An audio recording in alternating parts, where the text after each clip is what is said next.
Welcome to My Life Chassidus Applied, episode 278. We're literally in the last week before the new year of Rosh Hashana, Tavshin Pei. 5,780. And as we wind down this last week, which is of course the preparation for the new year, we're all hoping and praying and confident that we will each and every one of us be blessed with a healthy year, with abundance, materially and spiritually, in body and children, in life and health, in livelihood, and all in an abundant and expansive way. So we do the last preparations, as it is with any important event or important day in our lives. You don't just enter. The better you prepare, the better you enter. And we know, according to Kabbalah and Chassidus, as the sun will set next Sunday evening, yes, next Sunday night, exactly around this time, the entire universe goes into a slumber, into a sleep, a comatose state, eagerly anticipating and waiting the renewal of its contract, which is what happens in Rosh Hashana. So it isn't just a new year on the calendar, it's actually a new cycle. Essentially, the contract of last year expires, and a completely new and unprecedented energy, as the Alter Rebbe says in Tanya Iggeres Hakodesh in the 14th section, a completely unprecedented energy that never existed and never will exist enters into the scene. Now you'll say, well, how come I don't always feel it? Well, it all depends on where you stand. Because for us to be conscious of it and experience it, we have to have a keli, a container, some way, be ready to receive it, like it is with any gift. Someone gives you a gift and you don't have your hands out, or you don't have a basket, or you don't have or pockets. You'll obviously not be able to draw it down and sustain it. But the energy will come. And that's what's so unique about every Rosh Hashana, and especially when it concludes a decade. In the sense, Tavshin Pei, the year Pei, 80. So every conclusion of a 10-year period also has its particular power. As we know in Jewish thought, the number 10 is very significant. We find it in so many different places, the 10 utterances that God used to create the world, the 10 commandments, which is the basis of the entire Torah, the 10 spheres, and many other forms of 10 that are considered the Misper HaShalom, the complete number. In the case of Chassidus Applied, it has special significance to us because it's also 70 years, the beginning of 70 years of the Rebbe's leadership after the passing of the Frierdiker Rebbe in Tavshin Yud, which was also at the end of a decade. Indeed, 30 years before that, Tafresh Pei, would be 100 years from this coming year, is when the Frierdiker Rebbe assumed leadership after the passing of his father, the Rebbe Rashab, the fifth Chabad Rebbe. So you have many significant dates that become centennial or 70 years. It's also, as we shall soon discuss 230 years from the birthday of the Tzemach Tzedek, which was Tavkuf Mem Tes 1789. So here 2019, going into the next year, 230th birthday. And many other significant dates that happen at the end of this 10-year cycle. So there's much to be spoken about. We will speak about it, obviously, please God, throughout the year. But here we'll be focusing a special Rosh Hashana edition on the Rosh Hashana of this year, Tavshin Pei, specifically. This program is dedicated by Aurelia Zander to my beloved husband, Arik Zander, for honoring the Holy Torah the way he does. So let's go right into Rosh Hashana. We have spoken about this in previous years. But there's ein beis medrash b'lei chidush. There's no academy without something new to be said. When I say new, it's not new entirely. Obviously, it's based on the teachings of Torah, of Chassidus, of the Rabbeim, which is the focus of this particular program, as the name directly states, the mission, My Life, Chassidus Applied, applying Chassidus to our personal, emotional, psychological lives. So what does Rosh Hashana have to tell us? Number one, it has to tell us that there's always a chance for renewal. Many people get trapped in the feeling of resignation, of fatalism, hopelessness, despair.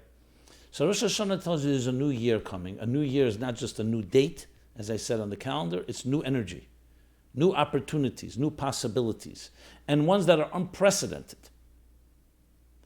So it's the first message, without even going further than that.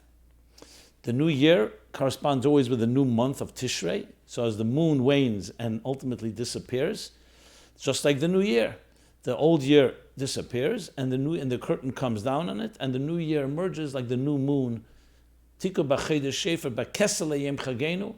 So the verse says in Tehillim, it says, Tiku b'chedesh shefer, you shall sound the trumpet, the shefer, Tiku b'chedesh b'chedesh, b'kesel, when it's concealed. Why? Because the moon is concealed. As in contrast to Sukkot, 15 days later when the moon is full.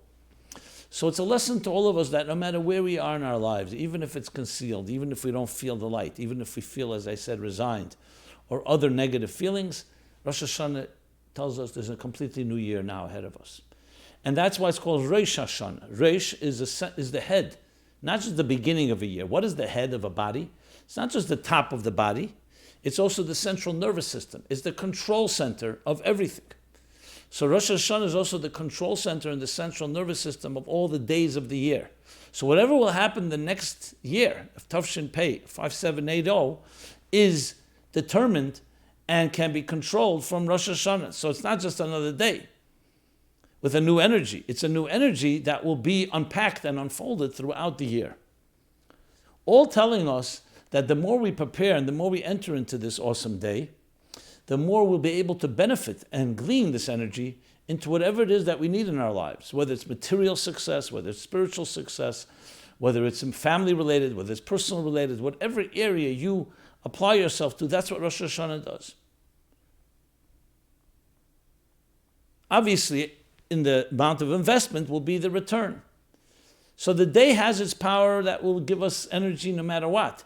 But the more you prepare, the more you are conducive, the more you are aligned with that energy, the more you draw it into your life, the more you can benefit from it.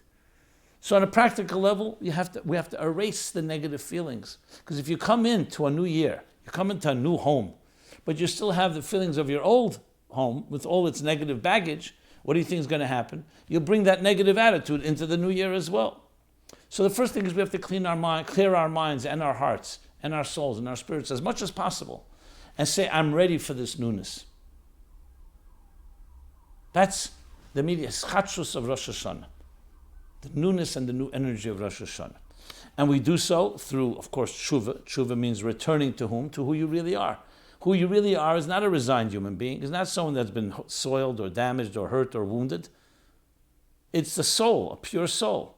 And you're renewing that connection with the divine King, God, as the sovereign authority. You submit to that, to something greater than yourself, greater than your ego, greater than anyone else. And that's what we do on Rosh Hashanah. And we blow shofar.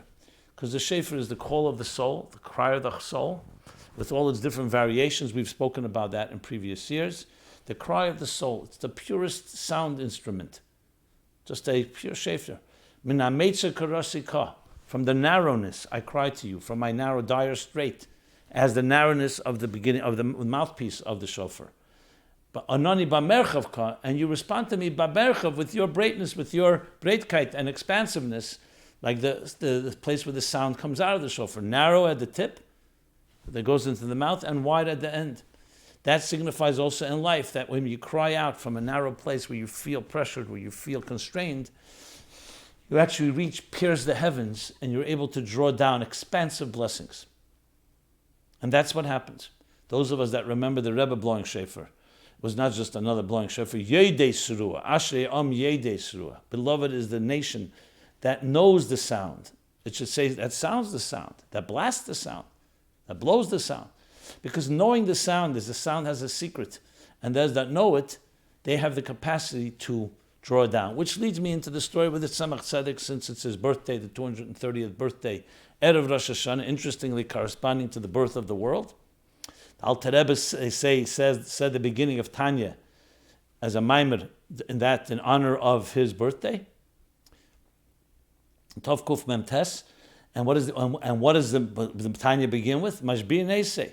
That the child, as it comes, it's in the mother's womb and it's ready to come into this world and ready to be born, it's given an oath or given empowered to be a tzaddik and not to be the opposite. So there's a story with the Tzemach Tzedek. It was Rosh Hashana, And the Naharia, who was the Baal Shem Tov, the Tzemach Tzedek's uncle, he was the brother of the Alter Rebbe, great uncle, you could say. And he was not well that year. Rosh Hashana, he was a already elderly man. And so they offered to bring a minyan to blow shofar for him Rosh Hashana. He said no. He wants to be taken to the shul. He wants to hear it from the Tzemach Tzedek. They said, why? Why do you have to schlep? It's difficult for you.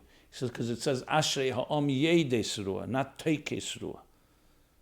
A nation that's beloved, that is not blowers of a trumpet. They're not trumpet blowers. They're not sound emitters, but they are yedei. They know the secret, and we need someone who knows the secret of the shofar. So of course the Tzemach Tzedek was on that level. That's why the biggest Yiras Shamayim, the Tzaddik, the Rebbe, blows the shofar. So when you heard the Rebbe blow shofar, you could see the struggle. Same shofar that afterwards, those that sounded it afterwards went easily, for the Rebbe was a struggle, piercing heavens, piercing blocks and impediments, and anything, any gzeira, any decrees that don't allow those blessings to come forth.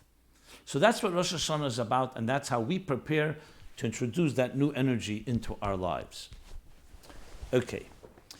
In previous years, I've spoken about Rosh Hashanah, so I'll just give you some cross-referencing.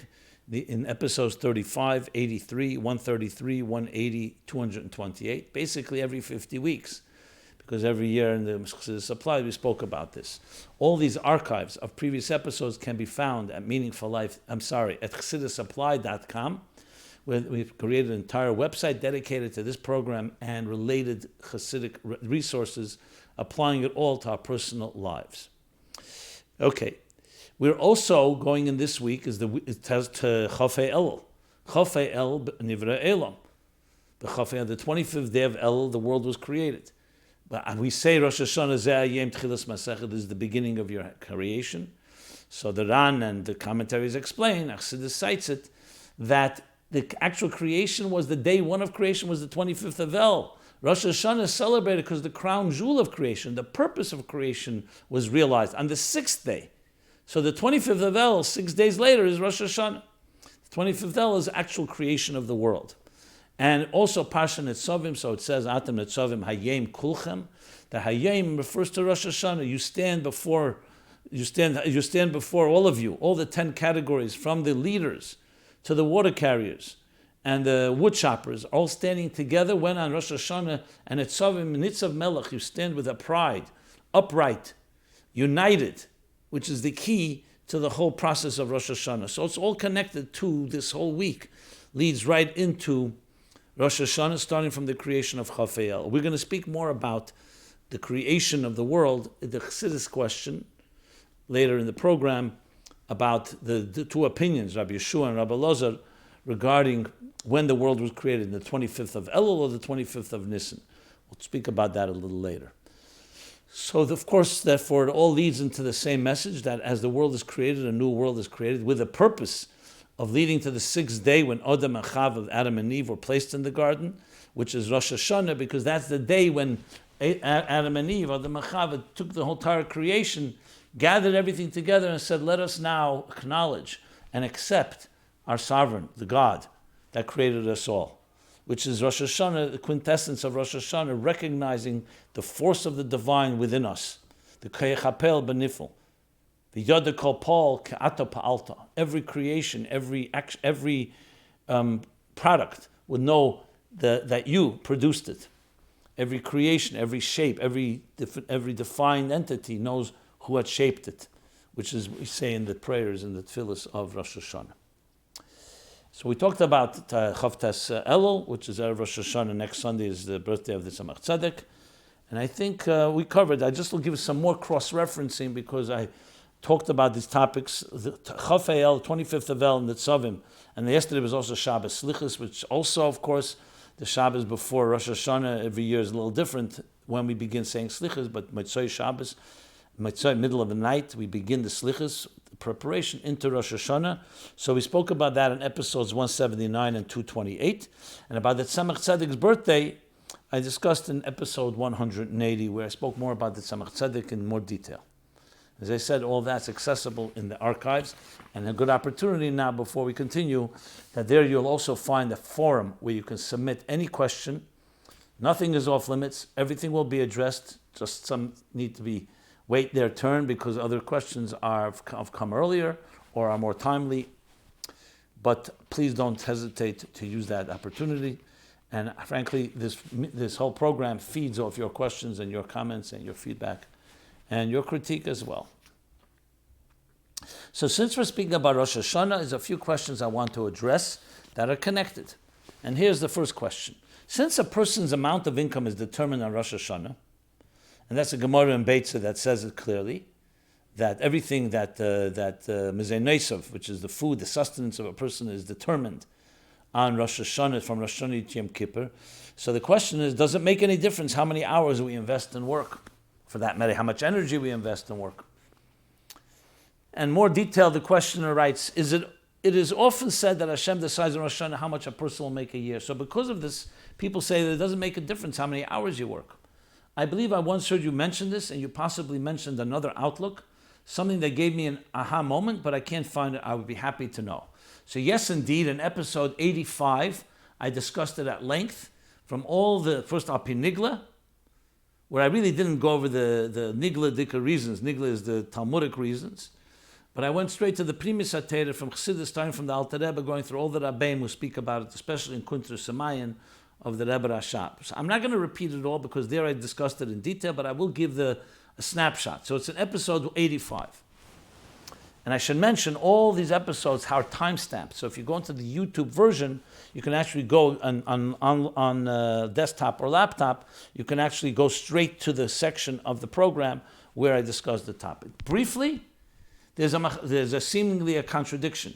On some places it says that Rosh Hashana to Yom Kippur is that determines the livelihood of a person. But then we find that every day that's determined, and that's why we pray every day for Parnasa and for other blessings. So which one is it? Is it designated once a year, Rosh Hashana going to those days, or on each day? So, as I said, there are many different explanations. Chassidus' explanation is that both are true. Based on the Rameh Mipanu and Asara Mamoris, he writes, Chad Mar Omer, each one says their opinion, and V'lei Pliga. They're not arguing. And briefly, it's understood as follows. Rosh Hashanah, everyone agrees Rosh Hashanah, we daven Rosh Hashanah. No one disagrees Rosh Hashanah is not a judgment day that designates these things. And everyone agrees that every day we daven. So that you have to say that all opinions hold both. The question is, what aspect is being drawn down? Rosh Hashanah designates, firstly, Beruchnius, in the language of Chassidus, and Atzilus, the Hamshacha, what you're going to be getting, it's allocated to you for the year. However, it may not yet be tangible and concrete, and also may not come down. We don't know what shape and form it's going to take. Is it going to be a blessing in children? Is it a blessing in livelihood? Is it a blessing in other matters? So each day determines, number one, concretizes it, and number two, defines it into a tziyur, into a real shape and form, that it shouldn't just be spiritual, it should be concrete, but it should also have a specific element to it. Which of course includes that we could actually, through prayer each day, actually increase even more than what Rosh Hashanah designated, because we have that ability to do so. More at length, I discussed it back then, but that's the brief answer. That there's two parts to it. Rosh Hashanah is like, think of it like Rosh Hashanah sends you the package. Like the central nervous system in the head. You get everything you need for the entire year. But then you can have a very healthy head, a very central nervous system, but God forbid a limb may be weak. So it may not go to that limb, it may go to a different limb. The limbs are like the days of the year. So we need both. And Rosh is when the Hamshacha Klolis, the general transmission designated for you, is manifest, that new energy, unprecedented energy, and then each day it's limb, based on the prayers and based on what we merit and based on different factors, how that'll be concretized, and in other words, that the flow from the central nervous system will actually reach each limb in a concrete way and not just remain amorphous or remain undefined, and also take on shape and form at Siyur and at Surah. As explained in these Maimorim, as I said, I discussed back then in episode 85. Next question, which literally came in just today, after we said Slichas. When we say in Slichas, Machnise Rachamim, Hachnisu Rachamenu, whom are we addressing when we say this, and what are we asking to be done?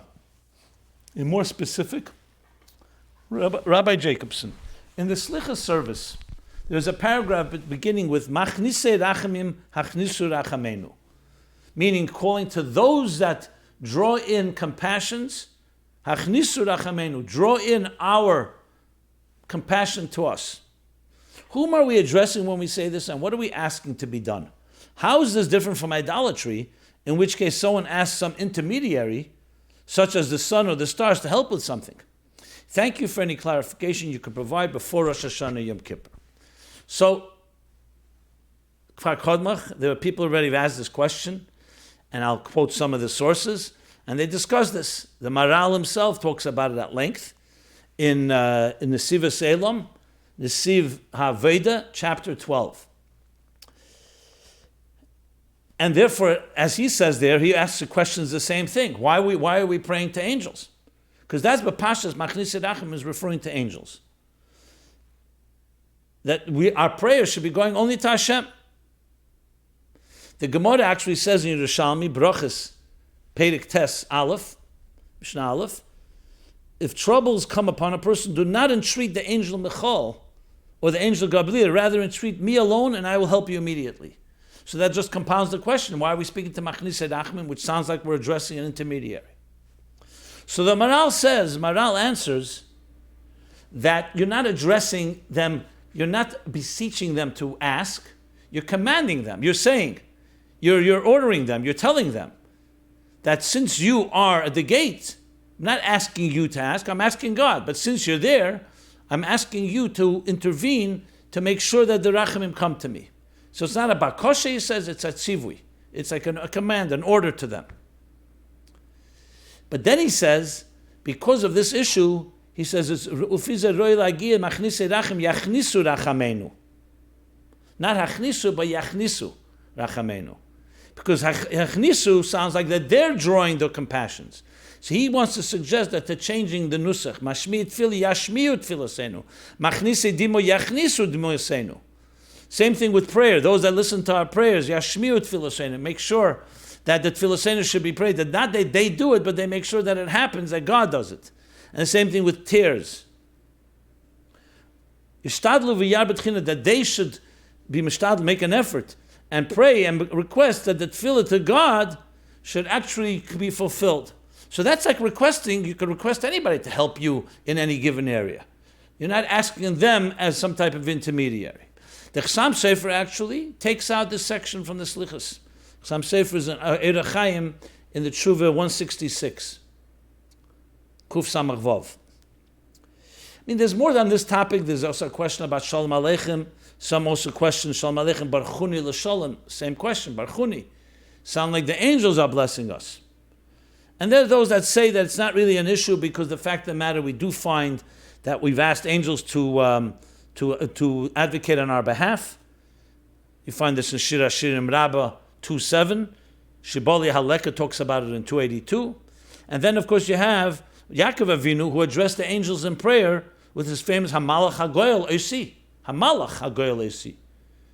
He asks his angel to watch over his children in Shabbos Yud Beis 12b, and Shulchan Aruch also Eira Chaim Kuf Aleph 101.4.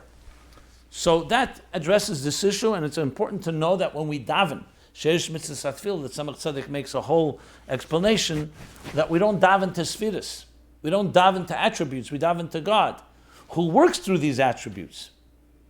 And that's why there was Taka, one who said to the Makubal, he said, from the Shal Shuvas Rivosh, the Tzemach Tzedek cites, Ani mispal l'daza atinik. I pray like the way the tinuk, a child prays, straight to God. I don't know all these stations. And at the end of the day, we're not praying to any stations, God forbid. We're praying to God, but God transmits it through the channels.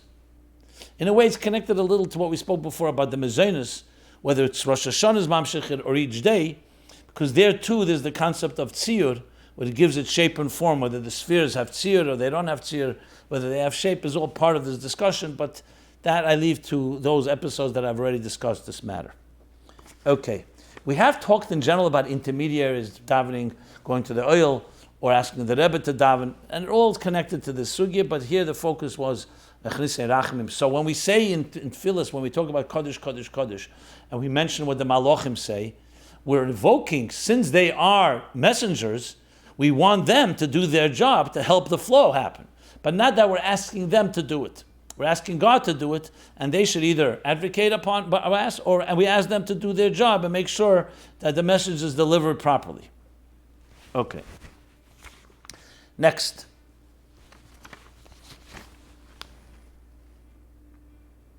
Can we call God a she? In other words, in the feminine. So we might as well ask the same question. Can we call God a he? Remember, God is neither male or female. He's neither defined by any gender, for that matter, or gender in general, or any definition. Lav iyu mikol in midis iyu klal. Lav in iyu mikol midis iyu klal. God does not have any midas, doesn't have any attributes. Chassidus makes a whole thing about how all definitions all happen in the Oyer or in the lower levels of Oyer. You can't create any definition. You can't talk about any definition. No toyad, no shape, no form. You're undefined. Even the word undefined, as the Rebbe Ashab uses the expression, shlilas achiyu v'shlilas ashlila v'shlilas ashlila. In other words, you can't use any term, not he, not she. So then why do we use terms that are male and masculine? Because the divine chose to manifest in different forms. Just like we chose to manifest in Chesed, name, which refers to name Kael, or in Din, Gvura is Shem Elokim, or in Teferet Shem Havaya, compassion. Same thing with the 7 names, the 7 holy, unerasable names. So the same thing Hashem manifests in different forms. Just like we speak in Chassidus, an Eir Legalis La'atzmei, an energy that reveals to himself, an energy that reveals is appropriated and allocated for existence. So we say that the human being was created in the divine image. Male and female, he created them. So that's when God chose and manifests a divine energy in Kodesh Baruch Hu, Kudsha B'richu, which is usually refers to the masculine dimension. And then there's the Shechina, V'shchinte, it refers to Malchus. Zo and Malchus is he and she. And in davening HaShabbos, when you say, V'yinuchu ba, V'yinuchu boy, V'yinuchu bom, in each of the 3 prayers, Friday night, Shabbos day, and Mincha, these 3 different expressions. One is V'yinuchu ba, there you say it's referring to Shabbos. But you see the feminine part of Shabbos, you see the masculine, then you see them both together. And that's when you have the union of the Tzelem Elokim, complete male and female. So in truth, he and she are both not appropriate to use, but in certain scenarios we defer to God in the female, the feminine sense, and sometimes the masculine. Sometimes even when it comes to the Chos and Kala, usually we refer to God as the Chos, and the Jewish people of the Torah as the Kala, but sometimes the Hashem is referred to as the Kala. And other such references. Now, as far as the discussion on the matter of what exactly is the difference between the he and she, I would refer you to episode 247, where I spoke about, the question was why so many prayers refer to God as a he, not as a she. But basically Malchus is the she part, the feminine dimension, feminine energy, and as I said, Kudsha B'richu is the masculine. Okay, next question, which is not related. These are questions in order. So I felt I have a little time, so I can address and keep covering questions that have been asked over the last months. So here's a question which goes like this. I'm just saying because it's such a contrast to what I've read till now. Ear piercings. If the reason the Torah forbids tattooing is because one's body belongs to God, why then is ear piercing or other body piercing allowed? Rivka, for example, had a nose ring. Thanks. Okay, it's a topic I don't believe I spoke about, but I did speak about tattooing, I believe, or in general mutilating oneself, in the language of the Radbaz on the Rambam, because it's nichse shel HaKadosh Baruch Hu. It's God's property. You can't touch, you can't pierce, you can't tattoo, you can't make marks, or in any way deface God's property. Which includes, of course, also causing pain to God's property. Self-inflicting pain is not acceptable, is a prohibition in the Torah. Why? You could say, I don't mind. I'm not inflicting pain on others, I understand, but why can't I inflict on myself? Because it's not your property. So here the question is, so what about we see we see Ma'aser Rav, Yirush Shamayim families, women piercing their ears. And we find the Torah, there was the inyan of piercing. So actually there's a letter from the Rebbe on this. How do you like that? Which avoids having to go search and research it. So in the Michtav it says Sivan Tafshin Mem Beis. That would be Sivan, the month of Sivan, 1982. So the Rebbe says about regarding making a piercing the ears for earrings, which is mentioned in Tanakh, he says in the Shei Yisrael, as a regular thing. So it's a common activity that women beautified themselves with jewelry. One of them was a pair of earrings. B'Shulchan Aruch Eir Chaim is also brought in Siman Shin Gimel, 303. So the Rebbe's words are, Betach ha'enig ha'mamushach mikishu tanal. Certainly, the pleasure that is mamushach, that is resulting from that beautification, from that jewelry, Godel shalei be'erech l'gabei atzar da'aguf berega ha'nekiva, is infinitely greater compared to the momentary pain during the moment that you pierce the ear, which is just the rega ha'nekiva, the moment you pierce. The Rebbe continues, L'chein muterhu, that's why it's permissible, im, with these two conditions. B'gdela, it's someone that's older. I assume the reason, because they enjoy, they know why they're doing it, because they're enjoying it. A child may not yet know it. So this, of course, puts question, what about piercing the ears of young children? Some do that. So based on this letter, it says B'gdela. Again, it's not a psak, you should talk to a Rav or Mashpia, but I'm reading this letter. And two, the Rebbe says, there are those that beautify, those that put jewelry, that put on earrings without making without piercing. It's called clip-ons. So the Rebbe says in the parentheses, since it's not that common, and primarily there's yitzar, there's a little pain every time from kvetchen eisen, from squeezing the ear. And then the Rebbe concludes, B'chol zeh tishel Rav meir heira. In all of this, ask a Rav that gives directives, not just a Rav, but someone who's involved in actually giving directives and guidance in these type of matters, in halachic matters.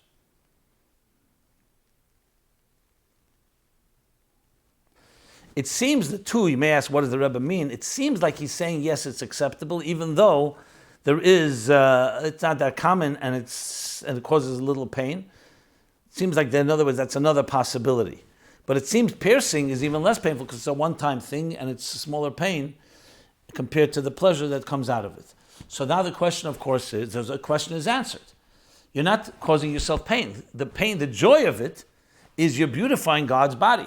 So even though it's God's body and you don't have a right to do anything to it, but here there's actually causing joy, and God wants you to experience joy.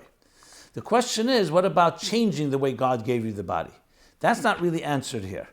In other words, we're not talking about pain now, causing pain. Mutilation, any form of mutilation, piercing a hole.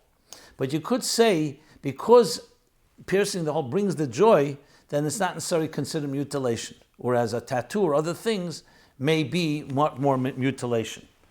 Now, you could say tattoo, what happens if a person has a pleasure from a tattoo? So we don't find the Torah people make tattoos. As a matter of fact, the Torah asers it. And but you do find the earrings, so that's why the Rebbe explains it the way he explains it. Okay. Let's move on to the next question. As always, if anybody has any additional material or ideas about this, please pass it on. And I'll share it on the forum here on this program, the future programs. Okay. How can I find, an interesting question, how can I find kosher Jewish poetry to replace poetry coming from other sources? So here's the question. As I said, all kinds of questions. Some may be relevant to some of you, some may not be. But listen, everybody, ain't day is saying Shabbos. People have different issues that they're dealing with. So I try to cover the entire spectrum.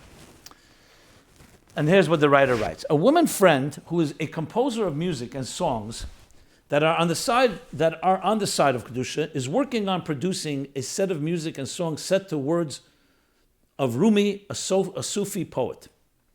I am close with her, although she lives in Eretz Yisrael, in Israel, and wrote to her the medrash about how Avram sent away his sons of Keturah to the east because they use their talents and their father's teaching not for purposes of Kedusha. She answered that where is the poetry from Torah sources that will inspire her to compose? In other words, she's trying to negate that she shouldn't use that type of poetry. So she's asking, where can I find poetry from holy sources? I remember that there are great poets during the golden age of Spain, but I can't remember who they are, and I'm hesitant to Google because of not knowing how to find kosher poetry. Could you help me find the translations or maybe some of the work to send to her? She's a leader of thousands of frum women online and a very dear person to me. She has developed an aversion to rabbis and authority of Torah through being in an abusive marriage and is divorced. I was encouraged that she might be open to listen to me about producing this music and singing it. I need a bibliography to send to her. Okay, so I'll begin the bibliography here in this program, and I hope some people can weigh in. I know many people who listen have information and knowledge and are even involved in poetry, music, and art, and so on. So please weigh in. I'll just begin. There's no lack of Jewish holy poetry. First of all, we're going into Rosh Hashana Yom Kippur. Most of the prayers were written by Paitonim. These were liturgists and writers of poetry written with aleph beis and all kinds of different ways of rhyme and so on. And this is so much part of the prayers. But we'll begin from the beginning. David HaMelech himself, Noim's Minis Yisrael. The book of Tehillim is a book of poetry. It's just in Hebrew and we don't always understand it. That's why we have good English translations. And there's so much poetry written later that is based on Book of Psalms, including we have also Shir HaShirim. We have Mishlei, Proverbs. We have Keheles. And even Eicha, which is a sad book, Lamentations, is also a form of poetically written. And so many other psukim, B'chlal, in general Torah, that have that element of poetry. We have, of course, Oz Yosher, the Shira, and Parsha Chukas, the Shira that they sung. And many other places you find Shira songs and hymns and poetry written that can be used.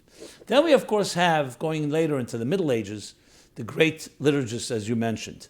And I'll just mention some that come to terms and some that come to mind that are some of the great ones that have become they compose some of the greatest piyutim that we say in the davening, including in Slichus and Rosh Hashana, Yom Kippur, and throughout the year. And you have, so we begin with just a few. Elazar Kalir is one of the famous ones. He was the 6th, 7th century. Shmuel Hanagid in the 10th, 11th century. Shlomo ben Gabirel, 11th century. Yehuda Halevi, of course, 11th, 12th century. Even Ezra, Avram, the Even Ezra, was in 11th, 12th century. And then you have from the Rambam and from the Ramban and Rabbeinu Bechaye. Then you have the Arizal who composed and different Mukabolim. It's not lacking. Your Friday night service, the Chodedi and other places have elements of that, and really not lacking at all. This is just a short list. There's a lot more, and I see no reason why you can't go there and look there, and you find tremendous messages, tremendous ways, turns of phrase, and all that is necessary in this context, the language of poetry and music and song, that is so much part of our prayers and our history and our culture and tradition. Okay. Next question. I guess this is going into the Yom Tevim, especially Simchas Torah. So here's the question. Should women be drinking l'chaim? Do women have a mitzvah to drink l'chaim on Simchas Torah, on Purim, Ad Layada, and other times through the year when we celebrate Simcha, as men do? How about another occasion, such as a bris, Shabbos Kiddush, or Farbrengen?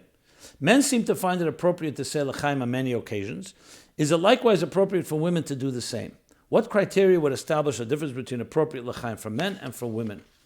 I tried to search archives. I did not find any results. Maybe I don't know how to properly search on this website. Thank you. Okay. So, firstly, this is already addressed in halacha, because it says, on Purim, chayiv inish l'psuma, that person is chayiv, is mechuyev, has a responsibility, it's a mitzvah, to get drunk. But let's begin b'chlal in general, men and women. We know that all these drinking just to drink is not a Jewish way. We know Nadav and Avihu were punished for that. We know that drinking has to be regulated. There's a certain way. And then, of course, when the Rebbe comes into the picture and the Gzeda the Rebbe made, for men as well, that drinking has to be with moderation. So let's not just give a license here that men fine and women not. But as far as women, there's even more restriction because of many reasons. And I'll just quote from a few halachas. Here is Moedim Izmanim and writes that even though women are responsible for Psudas Purim, in all the mitzvahs of Purim, they're not responsible to drink, to get drunk ad yada, because ein derech noshim b'shikrus. It's not the way of women is in intoxication.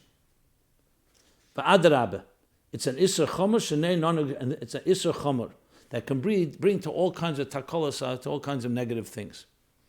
A woman is more refined than a man, and in many other ways, her modesty, especially regarding drinking, is far more sensitive area. So this doesn't mean, as I just said earlier, that men can do whatever they want. That also has to be done with the moderation. But as far as this is what is paskin by poskim. That I've just read from Medim Izmanim Simen Kuf Tzadik. Also Shevet HaLevi, Levi Vazner, Chelik Yud Simen Yud Ches. He writes again regarding your question about women being responsible for all the mitzvahs. He says L'didi ein shum shayla delei shayach ze beisha. My opinion, it's not even a question. This is not shayach to a woman, the drinking part. And that's even, he says, even if you say the mitzvah in general, for men too, is shayach in our times. Even if you'd say that. And he brings from a Ksubis Das Samachayom Aleph, Ksubis 65a, talks about women drinking wine, as abundance, and what came out of it. And Shulchan Aruch Even HaEzer Siman Ayin.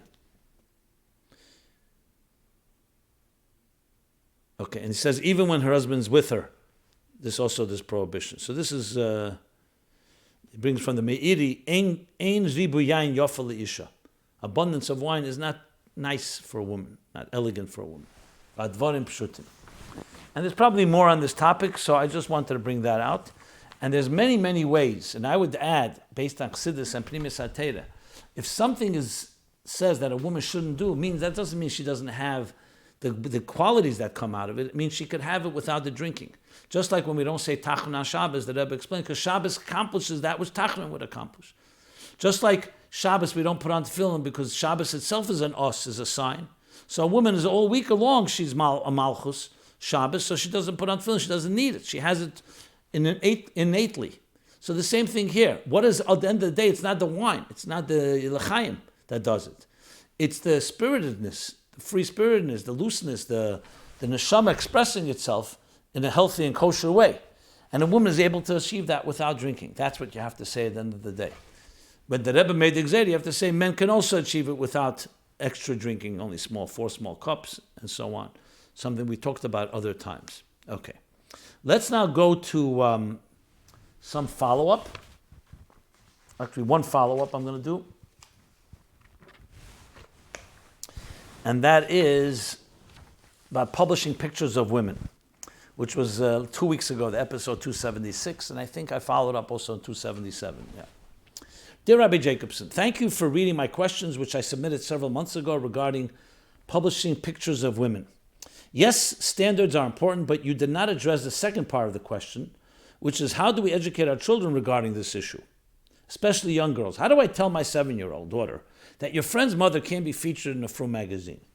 Also, there's a real concern that if girls cannot view pictures of frum female role models, they will only encounter pictures of females in secular media, and we don't want our girls to emulate them. I like what you said that if the pictures are to evoke Yiras Shamayim, then they should be encouraged. I think we should publicize this standard, as it is completely unfair that women who work so hard to dress with tznius, remember tznius is the noun, tsanua is the adjective, should be banished from view from view for a frum family audience.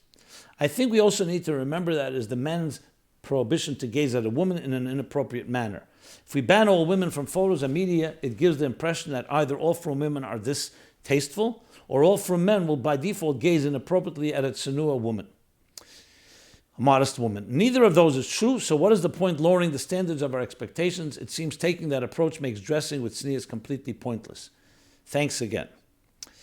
So I don't have much to add. I will just comment on what you've said. Number one is, there are many communities and there are many different publications that are talking about is not going to change their mind, even though they should maybe review it and how to do it properly. Secondly, the issue is not just magazines and pictures. There's a focus on tznius in general with a very harsh approach, also is a turnoff for many young girls and women. So it's not just whether there's a picture in a magazine or not. And there's a Chassidus approach to tznius, which we've talked about a number of times in this program. You can look it up. I don't have here the episodes, but it's easy to find by searching. A Chassidus approach of what it means to be a dignified person. So I think the issue you're describing goes far beyond the magazines. It's a general attitude to women and how we look at women and how we talk about tznius and we talk about provocation instead of talking about dignity. So I think the way to talk to a 7-year-old is all-inclusive about all of it. That God created you in the divine image. You have a particular beauty as a divine creature. Women have have a particular level of beauty. As we've talked about in the past, Chassidus talks about Malchus having a particular yefi. That's why we have qualities like Yefas Teya, Yefas Mada, the beauty of our imois, our matriarchs. It's a positive. I've talked about the Rebbe Daller speaking to the former beauty queen of Israel. And Sheker Achen Behevel Yefi doesn't mean the Rebbe says that Chena Yefi are not valuable, because we see Yefas Teya, Yefas Mada. It means if there's nothing else, it's only external, superficial beauty. Then it's Hevel and Sheker and Hevel. However, if it's filled with the pure soulfulness, and the neshama of it, then yes, then it goes along with it. So that has to be taught to everyone from the youngest of age, not to see beauty, or to see in general sexuality and intimacy as an ugly, dirty thing. There are things that be done in private because of their holiness, like the Holy of Holies, but it's because of Holy of Holies, not because it's ugly or distasteful or because we can't look at it or it's going to provoke. There is elements of provocative, but if it's only focused on that, you're always going to have problems. So I can't, as I said, going to create a policy now for all magazines and newspapers and so on. Number one, everyone has their own authorities, whether they're saying the right thing or not, but that's who they listen to. Number two, as I said before, tznius and these matters should be determined in each community according to its standards. Regardless of what standards there are and how they address this and view this, everybody should lift tznius into a positive area, not being something of fear and provocation and how ugly we are or how promiscuous and how low people can fall. But like anything, the difference in Chassidus and Mussar, instead of talking about how low human beings are, talk about how great we can become, how great God is, Gadlus HaKel. That doesn't mean we ignore the more darker side, but it's never the main focus, because then what you do is you create the neurosis and you create the guilt and you create more problems. Always the focus on the positive. Look how beautiful you are. That beauty should be reserved and preserved for the right place, for the right time, and so on. Look how powerful certain energies are. And when you do it that way, first of all, you uplift a person, and secondly, you give them a much more healthy approach to all these matters. As far as role models, look, if you have control over magazines and newspapers that are publishing, if it's done the proper way, we spoke about this, then yes, it could be a good role, especially if it's magazines or newspapers for women, women for women, then absolutely. And just like we find in schools or in plays or in different place presentations, girls' camps and girls' schools, you have them, there's music and there's song and there's art and there's images and so on. Because there obviously there's no men around, and there's no question there should be healthy role modeling, feminine and female role models. Okay. Now, Chassidus question. We have two Chassidus questions, both related to this period in time. One is, creation, is it in Tishrei or in Nissan? So we have a machlekes in Gemara. Rabbi Yeshua and Rabbi Lazar. B'Tishrei b'chafei Elul nivrei elam or b'chafei Adar nivrei elam. B'Tishrei nivrei elam or b'Nissan nivrei elam. Which technically means that the 25th of El was the world created, and then Rosh Hashana, the 6th day of Adam and Eve, as I mentioned before. Or is it Chafei Adar, and then the 6th day would be Rosh Chodesh Nissan, would be the equivalent of the creation. So that's a machlekes. So Sfarim go and talk about this, and they say that there is actually no machlekes. They both are talking about two different dimensions of creation. So there's a quote from the Rebbe, which the Rebbe brings from the Kisvei Arizal.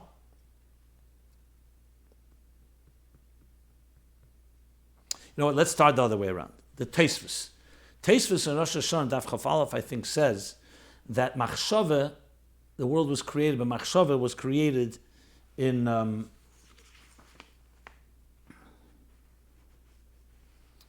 Tishrei. That in other words, God's thought of creation began in Tishrei, and the actual repayment was in Nissan. That's what it says in Tosfos. I'm just checking for the actual daf. Yeah, I believe it's what I said. Okay. Now here's the thing. There's in Kabbalah, in Kisvei Arizal, in Shara Kavonis, to be exact place, in Rosh Hashana, the first Darush, he also talks about it and asks the question that it seems a machlekes and mitzias. Is it here or then? Which one was it? How could they argue about it? And the Rab Chaim Vital writes, I'm just quoting from him, he says, he gives a Kabbalic answer, and then he says, the difference is primis elemus and chitzenius elemus. But then he adds something strange, Lashon. He says, Lo kibalti memei Rizal, I did not receive, I didn't hear from my teacher, meaning from that Rizal, which is chitzenius and which is primis. But then the commentaries on the Shara Kavona, Shem and Sosen, and Nar Sholem, all talk about this, and they say from other places, from the way the Gemara brings proof, Rabbi Lozer and Rabbi Yeshua, it becomes obvious that Chetzenius Elam is the outer dimension of existence was created on Rosh Hashana, and the inner dimension was created in Nissan, which of course seems to contradict what it says in Tosfos, because Tosfos says Machshava was created, which seems like Pnimius, on Tishrei, and Chetzenius and Impoel Mamish, Ma'aser B'Peil, was Nissan, which seems like Chetzenius. So this is a whole issue that the Rebbe first addressed in Lekutei Sichos Chelik Daled, 4th volume, page 1293. And he brought the Arizal, and then he said that according to the commentaries, the Arizal, it's Allah, he says these words, Ola B'Kana Echad means it's the same vein as the Tosfos. And that's how it was printed for years.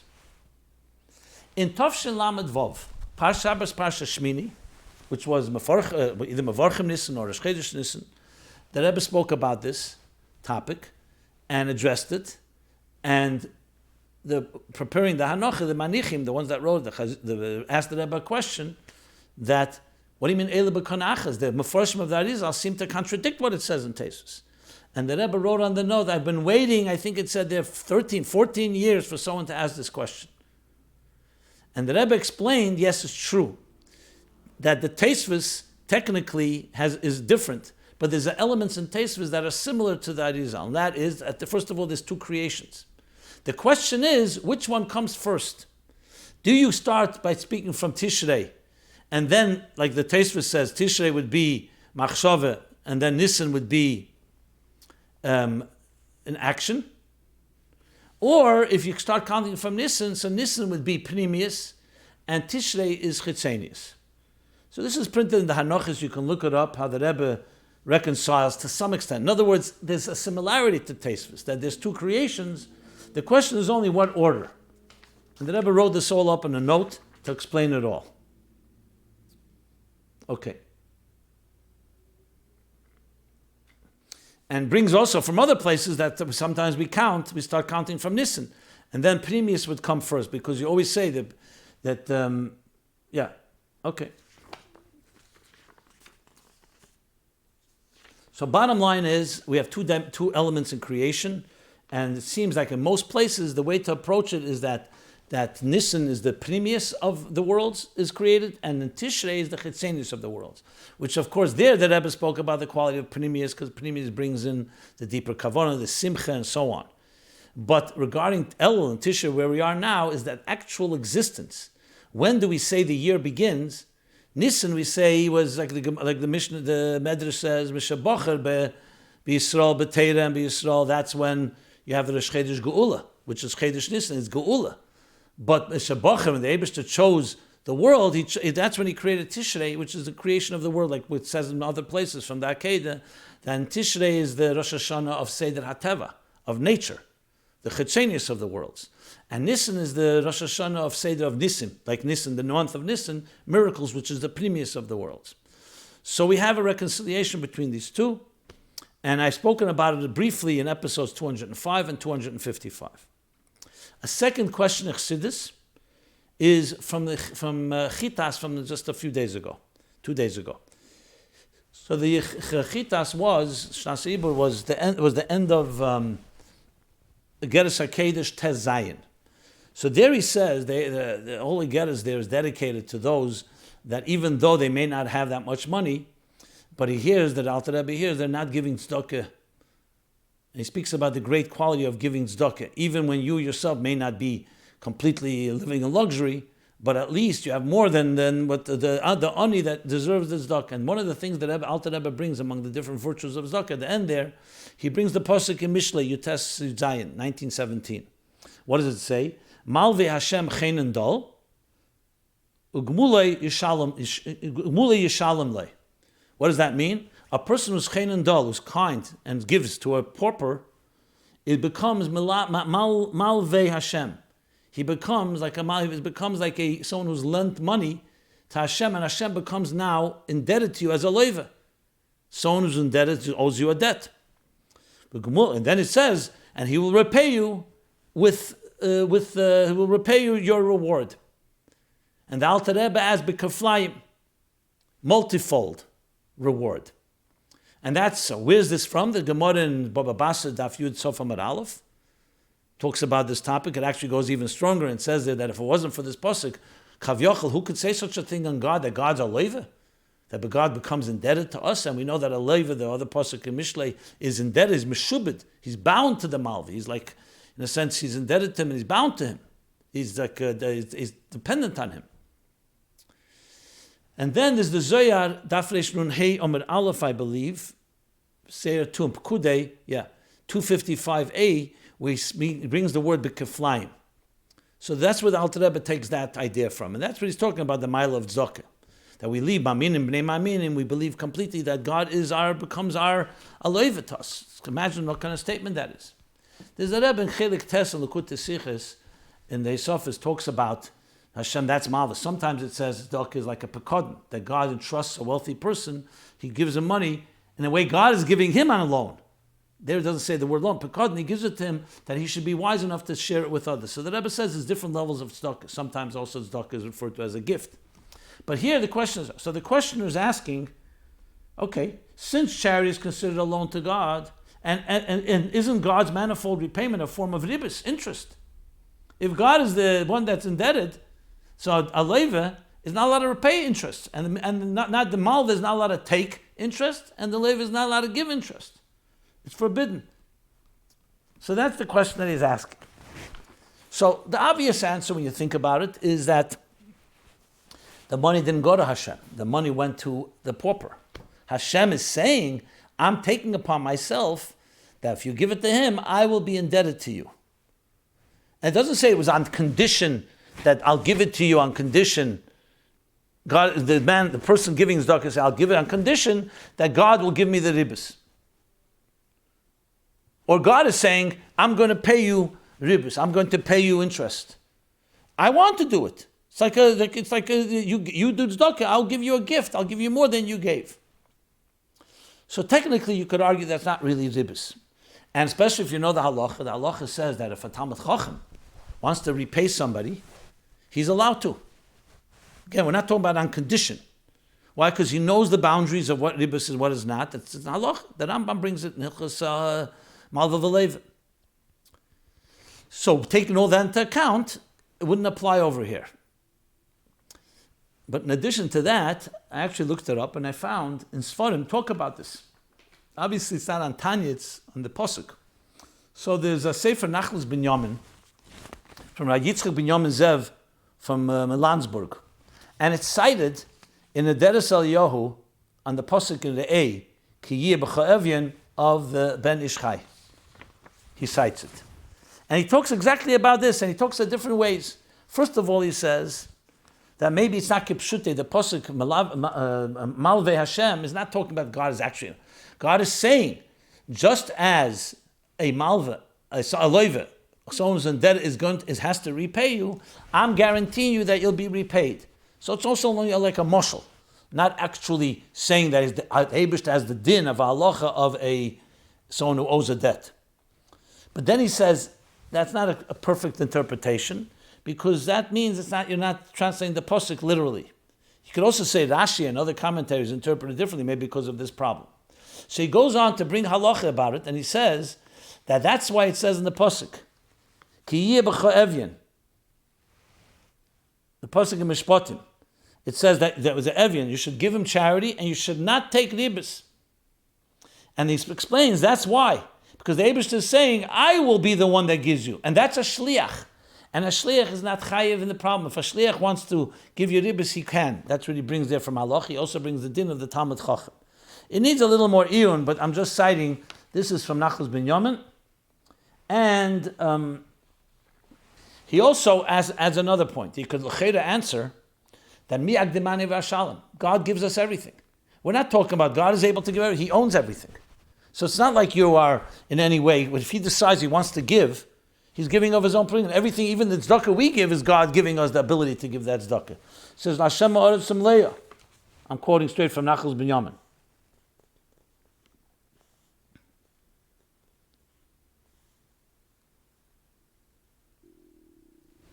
So since the Eibishter owns it all, there's no question altogether about this subject matter.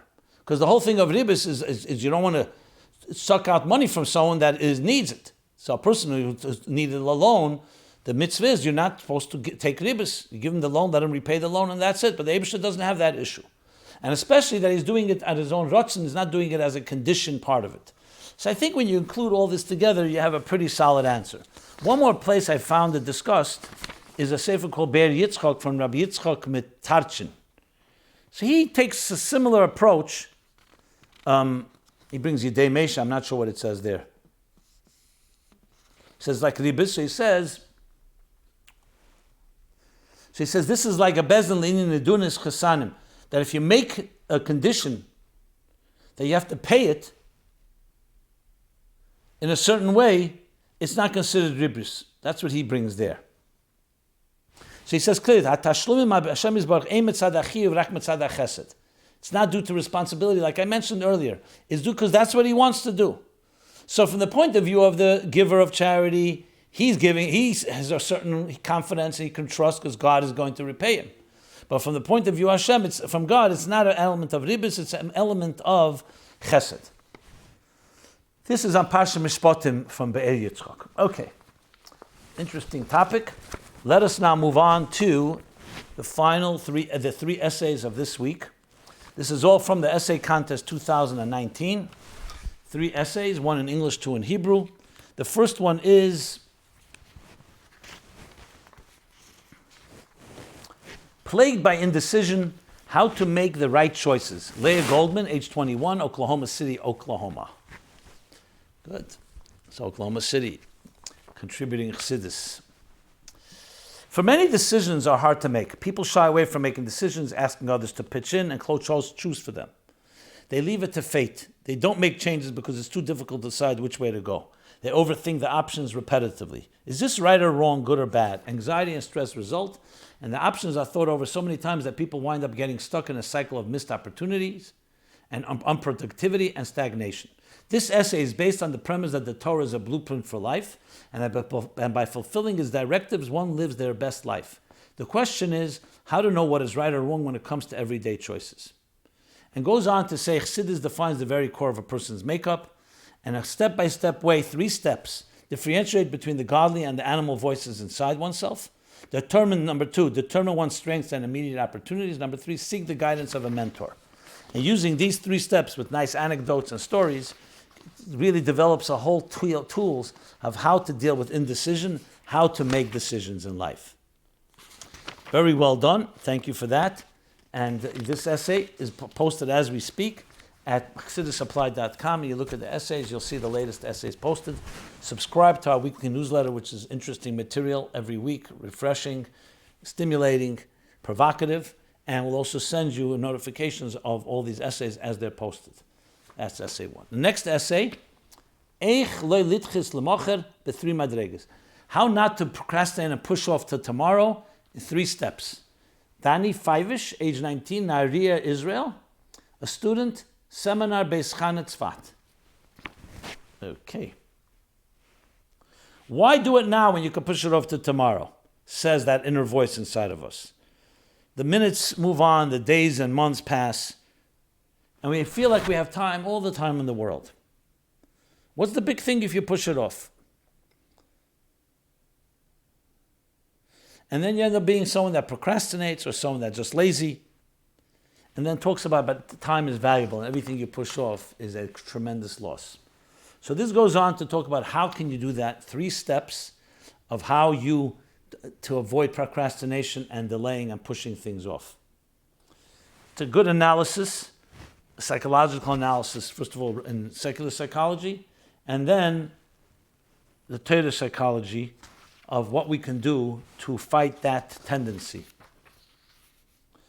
Appreciating the gift of life and the gift of time, the quality of life, understanding the value of each second, the chayes and the passion and desire to commit to things, and mashmos fundamental self-confidence and security, knowing the importance of what you need to accomplish in this world.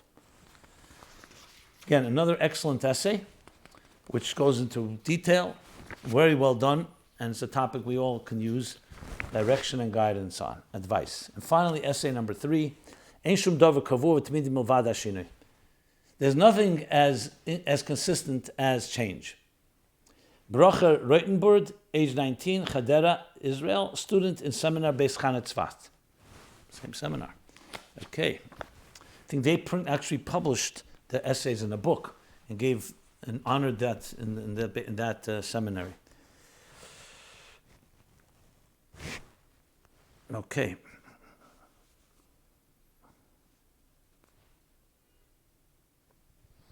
So begins by talking exactly on this topic about different changes in our lives, the things we are lacking and we feel we're lacking, and goes on to explain the importance of change, and when you embrace it and you navigate it, you actually can reach tremendous heights. So it's not about finding it, it's about really navigating and understanding the importance of change and how change can bring to growth, and at the same time finding those consistent foundations that keep you balanced. So you have to have both those solid things and the things that are ever growing and ever flexible and change. Another excellent essay, thank you for that. These again are top essays, and all the essays were really good essays, but these were still dealing with the top 60, 70 essays. And I thank you for writing them and for me publicizing them, the availability to everybody, us publicizing them for all of you and benefit in every possible way. And it's a great honor to be able to publish them on our site, and they get exposure. And again, anyone has comments on this or other topics we speak about or questions that have not been addressed, feel free to go to our completely anonymous forum at ChassidusApply.com. Let me wish you now. There will not be a program next Sunday night because of Rosh Hashana. The next one will be a Yom Kippur, special Yom Kippur edition in 2 Sundays from now. So let me wish you all Aksiva v'chsima teva, Lashana teva masuka. Be blessed in every possible way, in the general categories of health, life, children, those that need to find shidduchim in the least amount of aggravation, and all with abundance. A livelihood, successful parnosa, and we should be finally, some say it's Shnas Pedus, Shnas Pedus, the year of redemption of Geula, even before Rosh Hashana comes. And I will see you in the next new year. It's been an honor through this year and through previous years doing this program. I feel refreshed, and we will also bring a Chodesh, a new energy, unprecedented energy into my life, Chassidus Applied. And together, as partners, let us spread Chassidus, teach Chassidus, learn Chassidus, teach Chassidus, spread Chassidus, and finally fulfill Mashiach's words to the Baal Shem Tov, I will come when your wellsprings will spread outward. Everyone have a very good gebenchte Yor. Thank you.